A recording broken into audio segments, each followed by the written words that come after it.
என்னம்மா செல்லம், நீ பேச போறியா? இதை பெஞ்சில் ஏற்றி விடும்.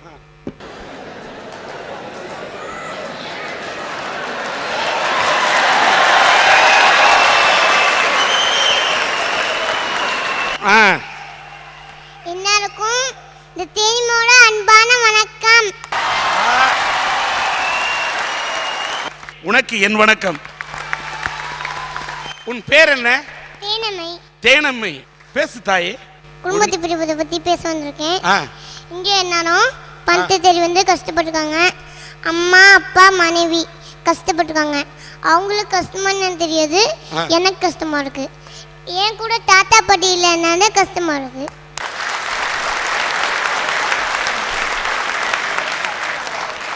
அப்படியா?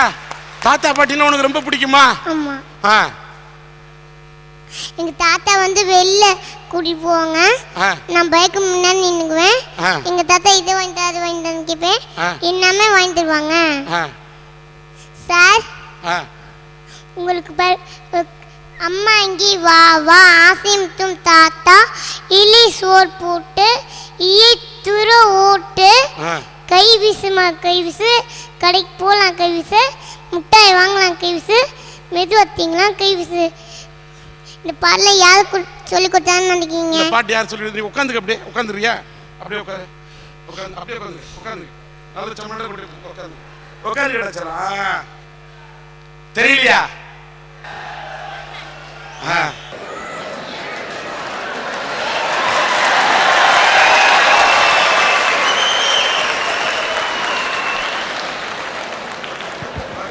தாத்தா தாத்தா நீ வா தாத்தா, நம்ம யானை விளையாட்டு விளையாடலாம்.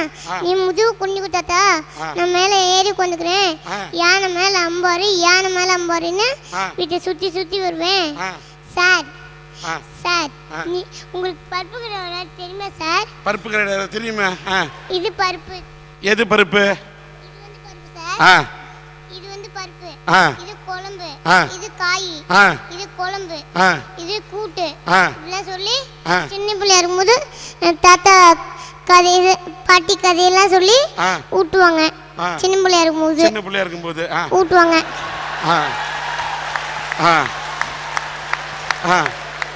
கழிவு களி நாளைக்கு விட்டு கழிவு களி காக்காத்து.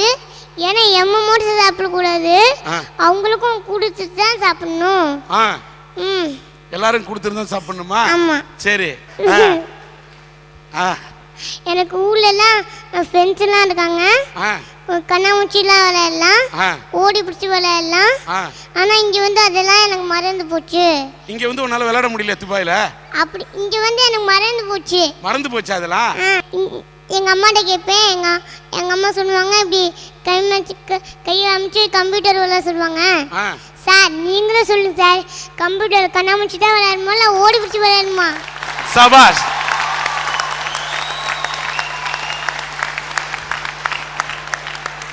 என்னன்னா என் தமிழ் கண்ணே கம்ப்யூட்டரை வெள்ளைக்காரன் கண்டுபிடிச்சான், ஆனா கண்ணாமூச்சி ஆட்டத்தையும் ஓடி விளையாடு பாப்பான்னு சொன்ன தமிழை கண்டுபிடிச்சான்டா.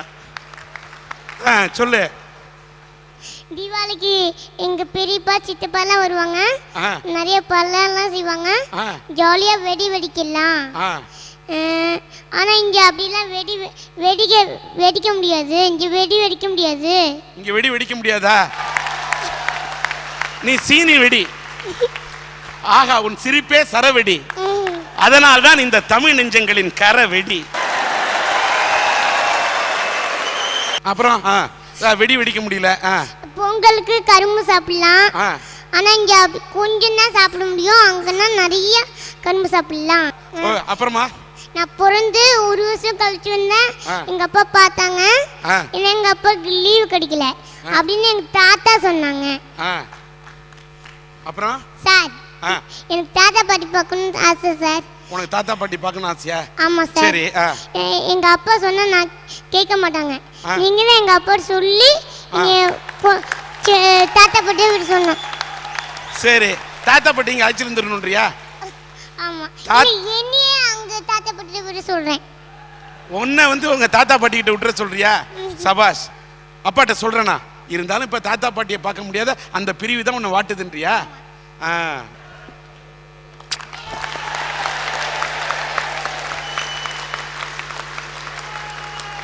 இந்த குழந்தை இவ்வளவு அழகா பேசுது. இதை பார்த்து இந்த பேச்சு பேசிக்கும் போது இந்த குழந்தை முகத்தை பார்த்தா இவ்வளவு சிரிப்போடு வாழ்ந்துட்டு இருக்கு. இங்க பேசி இது படைச்சது சாதனைன்னு நினைக்கிறோம். ஆனா உள்ளுக்குள்ள ஒரு பெரிய வேதனை இருக்கு. இந்த குழந்தைக்கு என்னன்னா, இதோடைய கிட்னியில் கொஞ்சம் ப்ராப்ளம், சிறுநீரகத்தில் பெரிய வீக்கம். அதுக்கு என்னென்னமோ ஆப்ரேஷன் பண்ணி என்னென்னமோ போராடுறாங்க அவங்க வீட்டில். அவங்க அப்பா அம்மாட்ட கேட்டாக்கா இந்த குழந்தை மேலே உயிரே வச்சிருக்கிறாங்க. உடனே சிறுநீரகம் பாதிக்கப்பட்டிருக்கு, அதுக்கு ஆப்ரேஷன் பண்ணோம், ஏதாவது அரட்டை அரங்கத்தின் மூலம் உங்களுக்கு நாங்கள் ஏதாவது நிதி திரட்டி தரணுமான்னு கேட்டால் அவர் சொன்னார், இல்லை எனக்கு ஆண்டவன் போதிய பணத்தை கொடுத்துருக்குறான், வசதியை கொடுத்துருக்குறான், எனக்கு அதுக்காகலாம் ஒன்றும் வேண்டாம், எங்களுக்கு நிதி திரட்டி தர வேண்டாம், ஆனால் கூட்டு பிரார்த்தனை என்று ஒன்று இருக்கிறது அல்லவா, அது மட்டும்தான் இறைவனிடத்திலே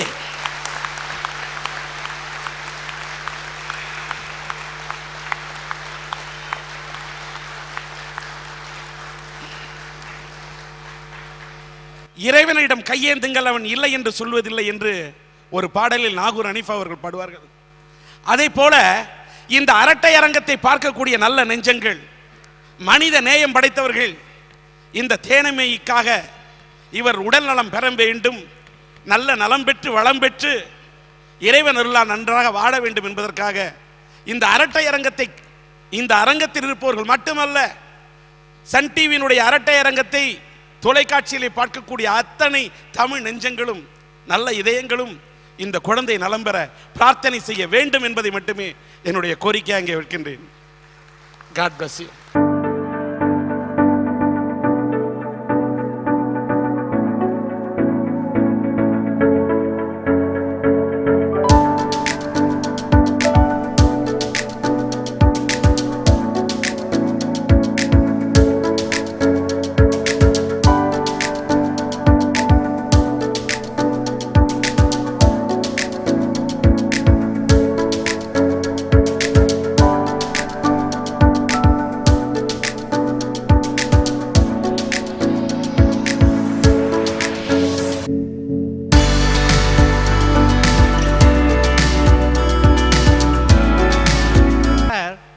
கண்ணில்லாத ஒரு 3 பேர்கிட்ட யானையை தொட்டு பார்த்து எப்படி இருக்குடான்னு சொல்ல சொன்னாங்க. ஒருத்தன் யானையோட காதை தொட்டு பார்த்து யானை முறம் மாதிரி இருக்குன்னா, இன்னொருத்தன் யானையோட காலை தொட்டு பார்த்து யானை மரம் மாதிரி இருக்குன்னா, மூணாவது யானையோட வாழை தொட்டு பார்த்து யானை பாம்பு மாதிரி இருக்குன்னா, யானையை சரியா பார்க்காம ஒவ்வொருத்தரும் தன்னுடைய குறுகிய பார்வையில பட்டதை பார்த்து சொன்னாங்க. அதே மாதிரி தான் இங்க ஒருத்தர் நட்பை பிரிஞ்சதால சோகம் சார், காதலை பிரிஞ்சதால ரொம்ப சோகம் சார், குடும்பத்தை பிரிஞ்சதால ரொம்ப சோகம் சார் அப்படின்னு பேசினாங்க. ஐயா, எனக்கு நட்பு, குடும்பம், காதல், கல்வி, கலை, உயிர், உடல், உணர்வு அத்தனையும் தந்த தாய் மண்ணை பிரியறது தான் சார் மிக அதிகமான வேதனை. ஓகே ஐயா, மனுஷன்றவன் சொல்லுங்க பிச்சு. கண் இல்லாதவங்க யானையை அப்படி பார்த்தாங்க இப்படி பார்த்தாங்கன்னு சொன்னார். கண் இருக்கவங்க கூட கண்ணில்லாத ஒரு நபர்கிட்ட சொல்றத ஒழுங்கா சொன்னா அவருக்கும் புரியும். ஒரு குழந்தை பால் குடிச்சு விக்கி இறந்து போச்சு. உடனே கண்ணில்லாத நண்பர் கேட்டாரு, என்ன ஆச்சு அந்த குழந்தைக்குன்னாரு. பால் குடிச்சு இறந்து போச்சு. உடனே இவர் கேட்டாரு, பால் எப்படி இருக்கும்? வெள்ளையா இருக்கும். வெள்ளைன்னா கொக்கு மாதிரி இருக்கும். கொக்கு எப்படி இருக்கும்னாரு. நம்ம நண்பர் கையை காமிச்சாரு, இப்படி இருக்கும்னாரு. இவ்வளவு நீளம் வாய்க்குள்ள போனா குழந்தை இறந்து தானே போகும்னாரு அவர். எதையுமே சொல்ற விதத்துல சொல்லணும், இல்லைன்னா பிரச்சனைன்னு சொல்ல வரீங்க. ஐயா, நாட்டில் இன்னைக்கு எதுல இல்லை சார் வேதனை? ஒவ்வொருத்தனுக்கும் ஒவ்வொரு விஷயத்துல வேதனை. அழகான பொண்ணு அண்ணான்னு சொன்னா வேதனை, அட்டு ஃபிகரு அத்தான்னு சொன்னா வேதனை, வீட்டில் இருக்க தங்கச்சிக்கு கல்யாணம் ஆகலன்னா வேதனை, ஐஸ்வர்யா ராய்க்கு கல்யாணம் ஆயிடுச்சேன்னு வேதனை. உங்களுக்கு கல்யாணம் ஆயிடுச்சா? ஆயிடுச்சு. இல்ல, நீங்க ஐஸ்வர்யாக்கு கல்யாணம் ஆயிடுச்சே வேதனைன்னு சொன்னோன்னே ஏதோ அபிஷேக பச்சன் ஸ்டைல்ல இப்படிலாம் ட்ரெஸ் பண்ணிட்டு வந்துடும் பயந்து போயிட்டேன். அழகான பொண்டாட்டி குண்டாயிட்டா வேதனை, அழகான காதலி உண்டாயிட்டாலும் வேதனை.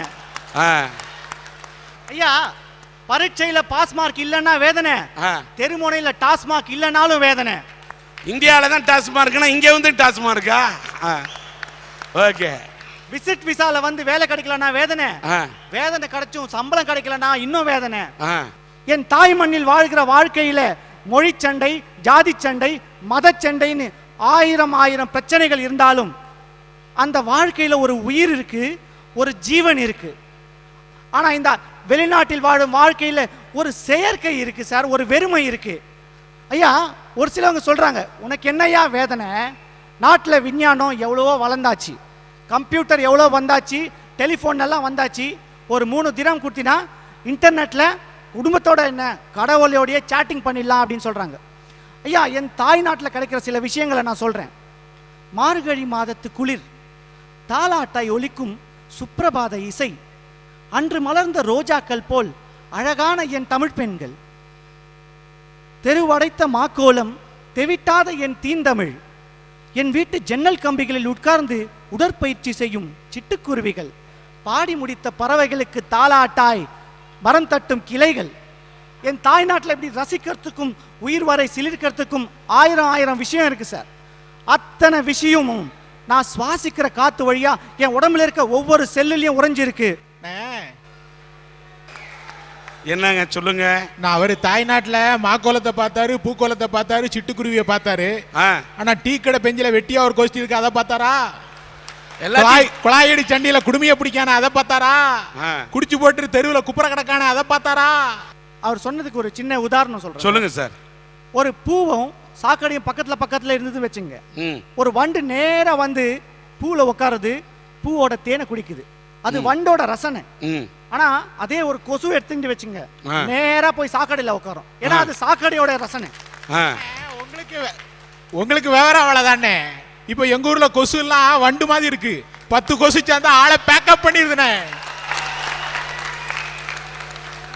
உலகத்திலேயே வேற எந்த நாட்டுக்கும் இல்லாத ஒரு சிறப்பு என் இந்திய தேசத்துக்கு இருக்கு. உலகத்தில் இருக்க மற்ற எந்த நாடை பார்த்தீங்கன்னாலும் ஒன்று மொழியால ஒற்றுமைப்பட்டிருப்பாங்க, இல்ல மதத்தால ஒற்றுமைப்பட்டிருப்பாங்க.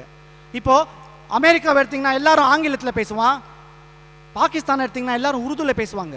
ஆனா என் இந்திய தேசத்தில் மட்டும்தான் 415 மொழிகள், 8 விதமான மதங்கள், 25க்கும் மேலான மாநிலங்கள், ஒவ்வொரு மாநிலத்துக்கும் ஒவ்வொரு விதமான கலை கலாச்சாரம். அத்தனை வேற்றுமை இருந்தாலும் இந்தியன் என்ற ஒரே ஒற்றுமையோட நாங்கெல்லாம் வாடுறோம் சார். அந்த தாய் நாட்டை பிரிஞ்சதான் சார் எனக்கு வருத்தமா இருக்கு. பெற்றெடுத்த அன்னை, பேணி வளர்த்த தந்தை, தாலி கட்டிய மனைவி, தவமிருந்து பெற்ற பிள்ளை, எல்லோரும் அங்கே, நடைபிணமாய் நான் இங்கே.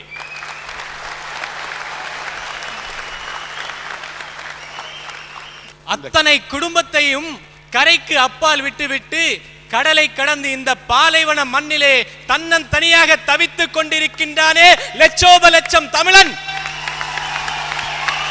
அந்த குடும்பத்தை பிரிந்த தன்னன் தனியாக வாடிக்கொண்டிருக்கும் லட்சோப லட்சம் தமிழர்களின் உள்ள குமரல்களை கொட்ட வந்திருக்கின்றேன். ஐயா, தாய் மண்ணையும் நண்பர்களையும் பிரிவது வருத்தம் தர விஷயம்தான், நான் இல்லைன்னு சொல்லல. ஆனா என்னை கருவிலே சுமந்த என் தாயும் என் காதல் மனைவியும் இருக்கிறாங்களே அந்த குடும்பம், அந்த குடும்பத்தை பிரிவுதான் சார் எனக்கு மிகுந்த வேதனை தருது. அம்மா அப்பான்னா யாரு சார்? அன்னையும் பிதாவும் முன்னறி தெய்வம், வாழும் தெய்வங்கள் சார். சின்ன வயதிலே, வாலிப வயதிலே நாம் தவறுகின்ற பொழுதெல்லாம், தவறி விழுகின்ற போதெல்லாம் தாங்கி பிடித்து தட்டி கொடுத்து நல் வழிகாட்டி இந்த நிலைக்கு ஆளாக்கி விட்டிருக்கிறார்களே, அவங்க தான் சார் அம்மா அப்பா. ஐயா, எனக்கு சின்ன வயசுல ஒரு கெட்ட பழக்கம் இருந்துச்சு சார். சின்ன வயசுல வீட்டுக்கு தெரியாம சிகரெட் பிடிப்பேன். எங்க அம்மாவுடைய உறவினர் ஒருத்தர் சிகரெட் பிடிச்சு கேன்சர்ல செத்து போயிருந்தார். எங்க அம்மாவுக்கு அந்த வேதனை, அந்த மரணத்தினுடைய வேதனை ரொம்ப பாதிச்சு இருந்தது. அப்போ நானும் சிகரெட் பிடிக்கிறேங்கிற விஷயம் எங்க அம்மாவுக்கு தெரிஞ்சு போச்சு, அவ்வளவுதான். ஏற்கனவே அந்த மரணத்தின் வேதனையில் இருந்த எங்க அம்மாவுக்கு நானும் சிகரெட் பிடிக்கிறேன்னு தெரிஞ்ச உடனே ரொம்ப அப்செட் ஆகி போனாங்க, அழுதுட்டே இருந்தாங்க. வீட்டுக்கு போனா வீட்டுல தம்பி தங்கச்சி எல்லாம் அமைதியா இருக்காங்க, எங்க அம்மா மட்டும் அழுதுட்டே இருக்காங்க, என்கிட்ட ஒண்ணுமே பேச மாட்டேங்கிறாங்க. என்னாலையும் போய் சொல்ல முடியல, நான் சிகரெட் அடிப்பேங்கிற விஷயத்த வெளிப்படையா அவங்கள்ட்ட போய் சொல்ல முடியல. நானும் தயங்கி கூனி குறுகி அப்படி வீட்டுல உட்கார்ந்து இருக்கேன். அம்மா சாப்பிடாம படுக்க போயிட்டாங்க, நானும் படுக்க போனேன். எனக்கு தூக்கம் வரல, புரண்டு படுத்தேன். காலையில் ஒரு 5 மணி இருக்கும், தைரியத்தை வளச்சிட்டு அம்மா இனிமேல் நான் சிகரெட் பிடிக்க மாட்டேம்மா அப்படின்னு தைரியமாக சொல்லலான்னு சொல்லி போய் அவங்கள எழுப்புறதுக்கு போனா அப்பவும் அழுதுட்டு இருக்காங்க. அம்மான்னு கூப்பிட்டேன், திரும்பி பார்த்தாங்க, அந்த முகத்தை பார்த்தேன் சார், அந்த கண்களை பார்த்தேன் சார், நான் சிகரெட் பிடிக்கக்கூடிய நெருப்பு தான் அந்த கண்கள்ல தெரிஞ்சு சார். அழுது அழுது அழுது சிவந்த அந்த கண்களை பார்க்கும்போது அன்னைக்கு விட்டேன் சார் அந்த பழக்கத்தை. இன்னைக்கும் யாராவது என் பக்கத்துல சிகரெட் பிடிச்சாங்கன்னா அந்த தீ ஜுவாலையை பார்க்கும்போது எங்க அம்மாவுடைய அழுது சிவந்த கண்கள் தான் சார் ஞாபகம் வரும். இப்படி நான் செய்த தவறுக்கெல்லாம் என்னை திருத்துவதற்காக தன்னை வருத்தி கொண்டு வருந்தினாங்களே, அந்த அம்மாவுடைய பிரிவு தான் எனக்கு மிகுந்த வேதனை தெரியுது சார். ரொம்ப நெஞ்சத்தை தொடரமா இருந்தது. ஒரு தாயுடையது. நீங்களாவது உங்க அம்மாவுக்கு தெரியாம சிகரெட் குடிக்கிறேன்னு சொன்னீங்க, அப்ப குடிச்சிங்க, உங்களை பாராட்டுறேன். இப்பெல்லாம் அப்பா அம்மாவுக்கு முன்னாடியே சிகரெட் குடிக்கிறது ஃபேஷன்னு, பண்பாடு தலை தடுமாறி போயிட்டு இருக்குது. அதெல்லாம் பார்க்கும்போது வேதனைப்படுறேன்.